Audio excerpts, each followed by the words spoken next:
Tinanggap na bilang state witness ang magkapatid na sina Julie at Elakim Patitongan kaugnay sa kaso ng mga nawawalang sabongero.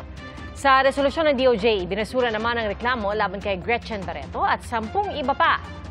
Saksi si Chino Gaston.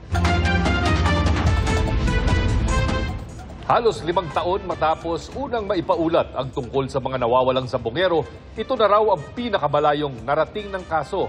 Welcome development para sa amin ito, lalo na sa mga kapamilya ng mga nawawalang mga sabongero. Sa matagal na panahon, ito na yung pinakamalayang narating ng kasong ito. Base sa resolusyong inilabas ng Department of Justice, nakitaan nila ng sapat na basihan para magsampa ng kasong kidnapping with homicide at kidnapping with serious illegal detention laban kina Charlie Atong-Ang at 21 iba pa. Naipakita raw sa sworn statement ng magkakapatid na Patidongan na sina Julie, Elakim at Jose na sa pagitan ng Abril 2021 hanggang January 2022, dinukot ang mga sabongero sa Santa Cruz, Laguna, Lipas City, Batangas, Manila Arena at San Pablo City sa Laguna.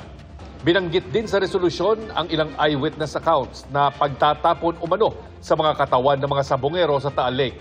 Pero hindi kasama bilang ebidensya ang mga buto na nakuha sa lawa ng Taal. Ayon sa DOJ, magaling umanong magtago ng kanilang krimen ang mga sangkot.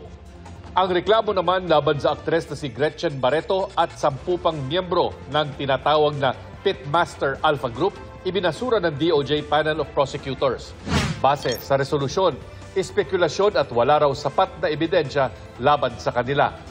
Dumalo lang daw sila sa pulong kung saan napagdesisyonan umanong parusahan ang mga sabongero para sa pandaraya.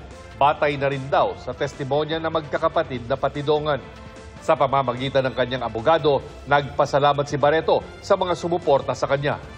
Kasabay ng muling pag-iit na walang katotohanan ang akusasyon laban sa kanya at wala siyang kinalaman sa kaso ng mga nawawalang sabongero.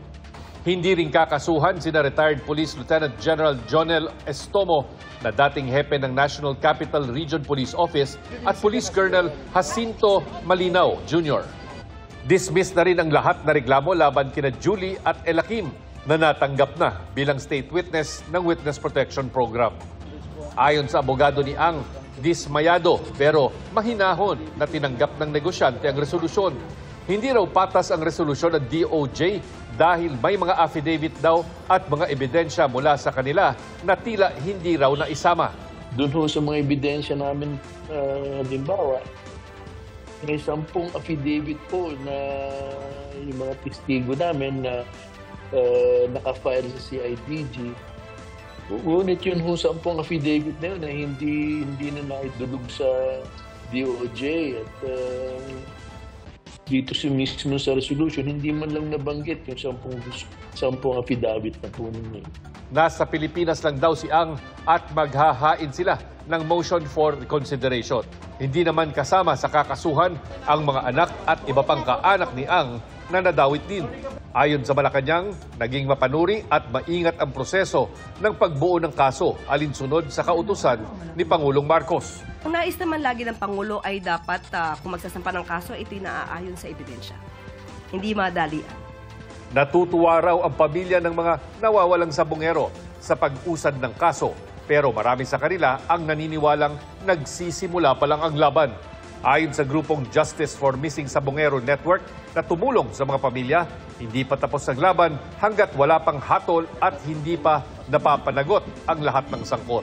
Maasa kami na mabigyan ng pag-asa itong mga kapamilya ng mga biktima para sa ganun makita ng taong bayan na may pag-asa pa tayo.